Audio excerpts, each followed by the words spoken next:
Pois é, meu amigo, o sonho é real. O Coringa finalmente está entre nós.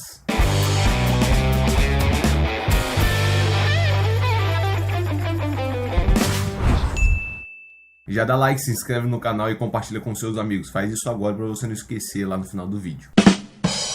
Vamos começar falando do Bruce Wayne. É aniversário dele, né? E o que um garoto de mais ou menos 16 anos e rico ganha de presente no seu aniversário? Um Mustang preto fosco, um carro, nada mais justo, né? Isso é um lembrete do que ele um dia vai se tornar, e o Mustang é o que nós podemos chamar de um protótipo de Batmóvel. O Pinguim tá bem assustado com o que o Jerome tá aparentando, ele tá demonstrando ser. O Jerome tá aparentando ser um cara anarquista, um maníaco, um louco que só quer ver a cidade pegar fogo, tá ligado? O Jerome não tem interesse nenhum em poder, ou dinheiro, ou tomar a cidade, e depois de ver o gás do Jerome, o gás do riso do Jerome, ele ficou mais assustado ainda, cara. Então ele vai lá atrás do Jim Gordon pra dar algumas informações privilegiadas que podem ajudar na captura do Jerome, e pede também uma providência, pede que o Jim Gordon tome uma atitude, né? É até engraçado ver o Pinguim indo atrás do James Gordon pra pedir ajuda da polícia, pra falar pra polícia fazer alguma coisa contra o Jerome, porque se você não lembra, no início dessa temporada o Pinguim tava tentando reduzir a zero a participação da polícia na cidade. O mundo gira, meu amigo, fica esperto.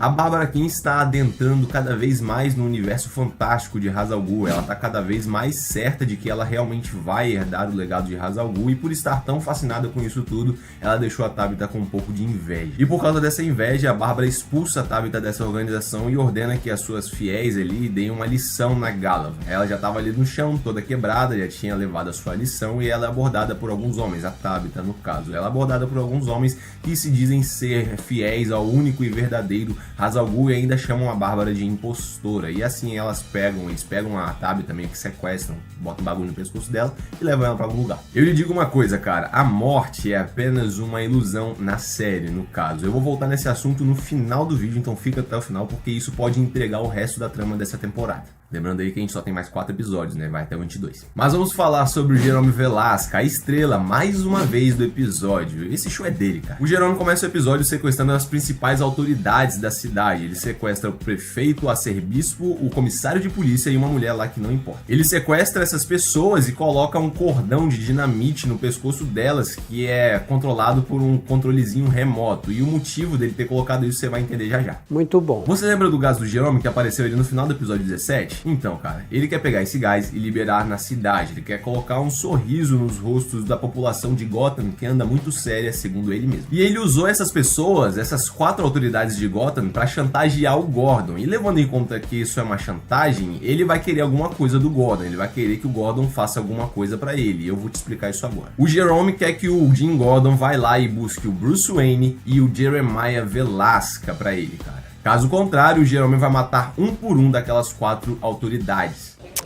Mas aí você se pergunta, cara, por que o Bruce Wayne? Por que o Jerome quer o Bruce? Porque se você for lembrar bem da 3ª temporada, quando o Jerome tava tocando terror ali na cidade, o Bruce foi quem babou a brincadeira dele. Por causa disso, o Jerome tá magoado, ele tá magoado até hoje, então ele vai se vingar do Bruce agora. Pelo menos foi a oportunidade, né?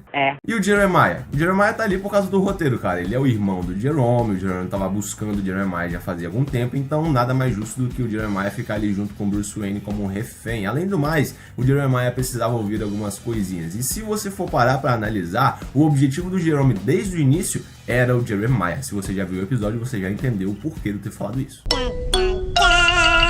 De primeira, o Gordon se nega a buscar o Bruce e o Jeremiah porque ele sabe o que o Jerome quer fazer com eles. Ele quer matar eles dois. Então ele se nega e o Jerome mata uma das pessoas. Ele mata o comissário de polícia. Cara, isso é ruim? É. O cara foi assassinado ao vivo, mas mano, isso abre uma vaguinha de comissário, cara. E quem é o comissário mais conhecido de Gotham City?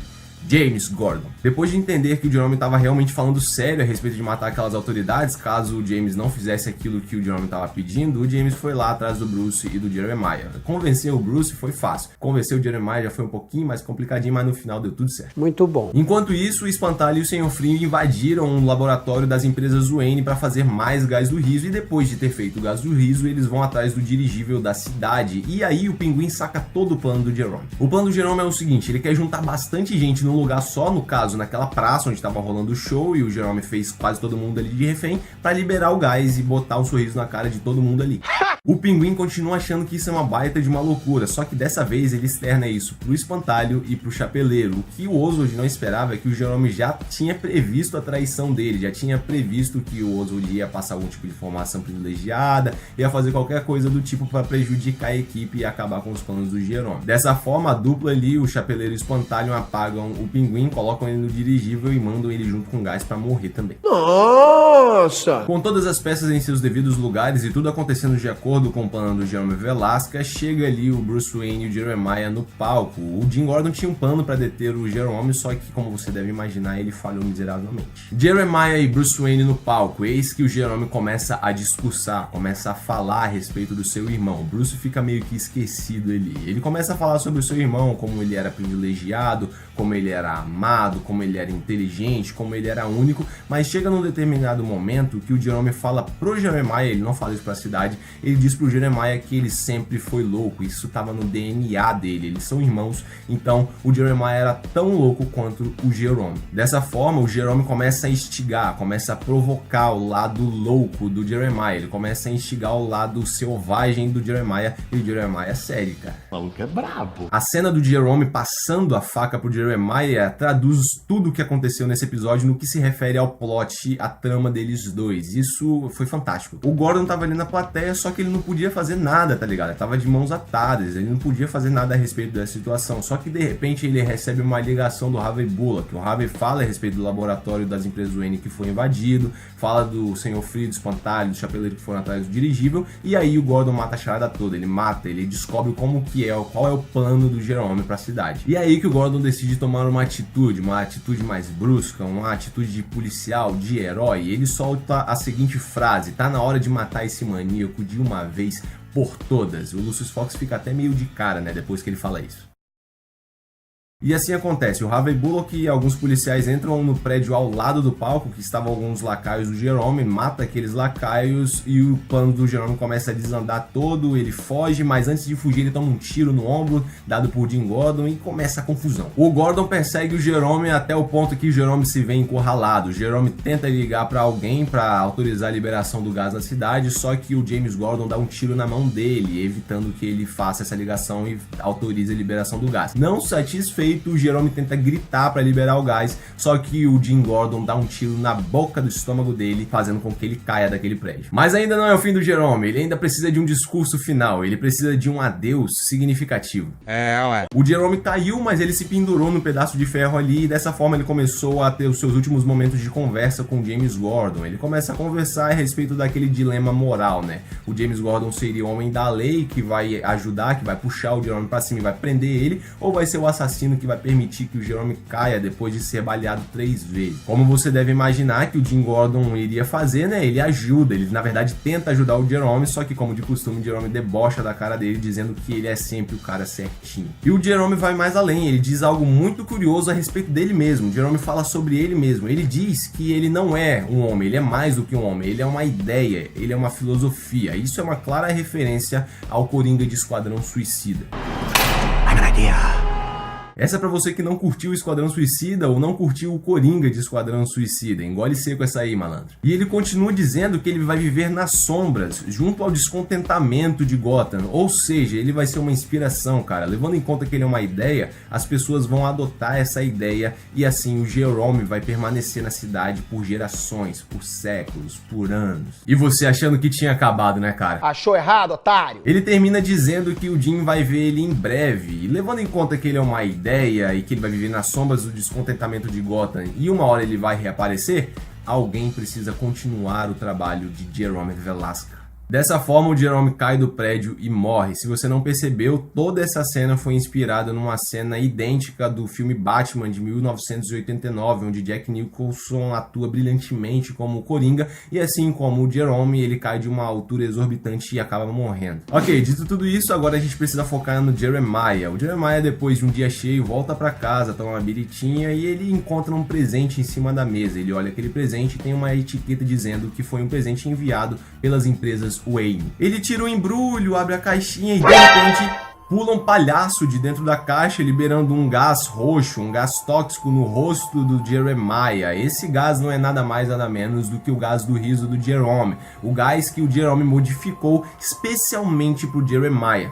Dessa forma, o Jeremiah começa a ficar branco, os seus lábios vão começando a ficar vermelhos, cara. E bem devagar, ele vai recriando, ele vai refazendo aquele painel clássico de A Piada Mortal logo no momento que o Coringa se transformou no Coringa. O Coringa está entre nós. Ah, Felipe, mas ele nem falou que ele é o Coringa, ele nem falou o nome dele, o Pinguim adotou o nome de Pinguim, o Charada escolheu o próprio nome, o Solomon Grundy também fez isso. Cara, só espera.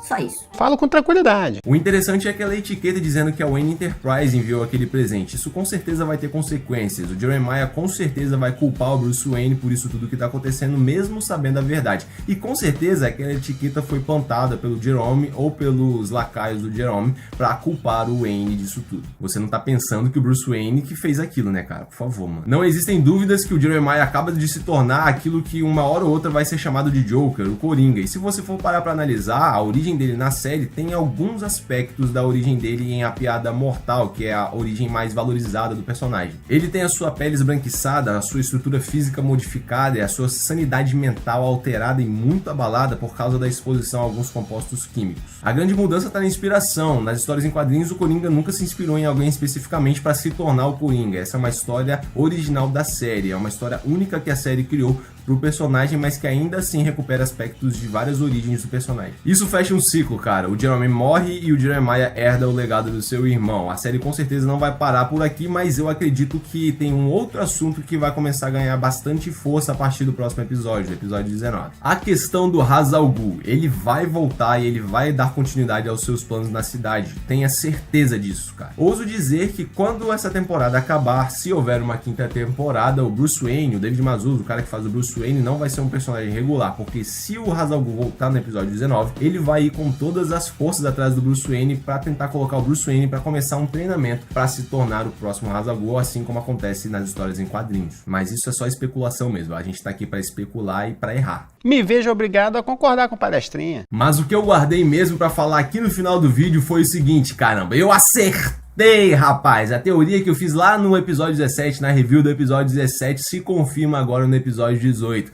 Eu fiz aquela teoria e eu acertei essa teoria. Se você quiser, o vídeo vai aparecer aqui no card. O que você espera dos atos do Coringa a partir de agora? O que você achou da origem dele, cara? Fala aí nos comentários pra gente trocar uma ideia massa. Bom, eu espero de coração que você tenha gostado. Se você gostou, deixa o like, se inscreve no canal e compartilha com seus amigos. Não esquece de me seguir no Instagram, que é onde eu faço mais postagens. Eu vou te avisar que tem vídeo novo por lá e de quebra você vai estar me conhecendo melhor. Então é isso, até a próxima. Valeu!